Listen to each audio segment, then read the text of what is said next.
बिहार में सम्राट चौधरी सरकार एक के बाद एक बड़े फैसले लेकर लगातार सुर्खियों में बनी हुई है। इस बार की कैबिनेट बैठक में सरकारी कर्मचारियों की सैलरी से लेकर महिलाओं के लिए इलेक्ट्रिक गाड़ी पर सब्सिडी, बढ़ते अपराध पर नए पुलिस सिस्टम और नए शहर बसाने तक कई बड़े फैसले लिए गए। सबसे ज्यादा चर्चा जो है वो सरकारी कर्मचारियों के डीए बढ़ाने को लेकर हो रही है। सरकार ने महंगाई भत्ता 58% से बढ़ाकर 60% कर दिया है। ये फैसला 1 जनवरी 2026 से लागू माना जाएगा। मतलब अब बिहार के करीब 9 लाख कर्मचारियों और अधिकारियों की सैलरी बढ़ेगी। छोटे कर्मचारियों को हर महीने करीब 390 रुपए तक ज्यादा मिलेंगे, जबकि बड़े अफसरों की सैलरी में 4500 रुपए तक का फर्क आएगा। पेंशनर्स को भी राहत मिली है। किसी की पेंशन 250 रुपए बढ़ेगी तो किसी की 2200 रुपए तक ज्यादा मिलेंगे। लेकिन कहानी सिर्फ डीए तक सीमित नहीं है। सरकार ने महिलाओं को साधने के लिए भी बड़ा दांव खेला है। अगर कोई महिला इलेक्ट्रिक कार खरीदती है तो बिहार सरकार उसे 1 लाख रुपए तक की मदद देगी। वहीं इलेक्ट्रिक स्कूटी खरीदने पर 12,000 रुपए तक की सहायता मिलेगी। सरकार इसे सिर्फ स्कीम नहीं बल्कि बिहार के ग्रीन फ्यूचर से जोड़कर देख रही है। लक्ष्य है कि 2030 तक राज्य में बिकने वाले नए वाहनों में कम से कम 30% इलेक्ट्रिक वाहन हो।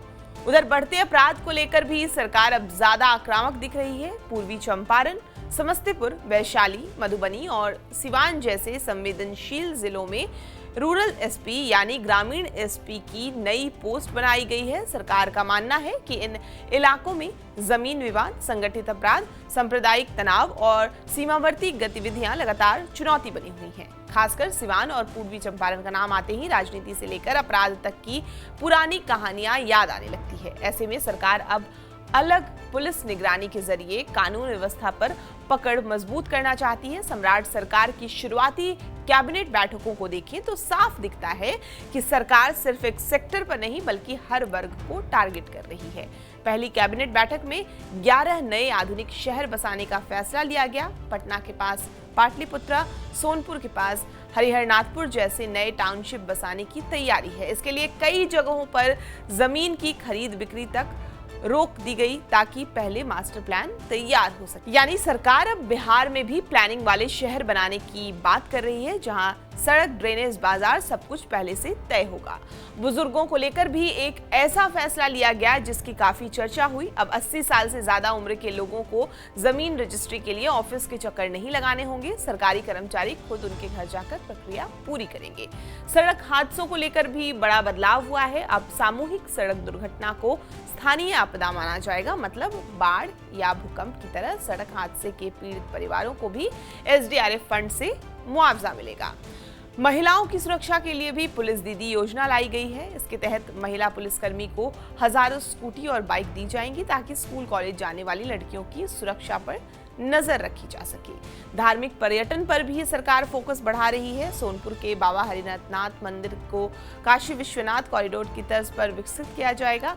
इस प्रोजेक्ट पर 680 करोड़ रुपए खर्च होंगे। इसके अलावा सोनपुर और भागलपुर के अजगैबीनाथ धाम में नए एयरपोर्ट बनाने की तैयारी भी हो रही है। नौकरी की बात करें तो दूसरी कैबिनेट बैठक में बिहार पुलिस में 20,000 से ज्यादा पदों पर भर्ती को मंजूरी दी गई। शिक्षा विभाग, ट्रैफिक पुलिस और वन विभाग में भी हजारों बहालियां होंगी। तीसरी कैबिनेट बैठक में सीतामढ़ी मेडिकल कॉलेज का नाम बदलकर माता सीता मेडिकल कॉलेज किया गया। साथ ही कई जिलों में केंद्रीय विद्यालय खोलने का फैसला हुआ।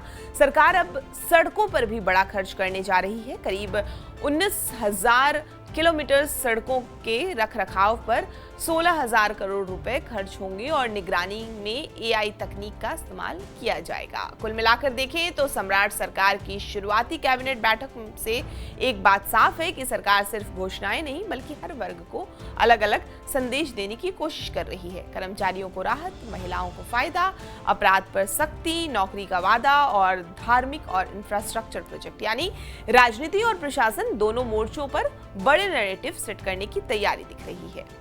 आपको ये पूरी जानकारी कैसी लगी हमें कमेंट करके जरूर बताएं और बिहार की तमाम खबरों के लिए आप हमारे साथ बने रहें और देखते रहें TV9 बिहार झारखंड।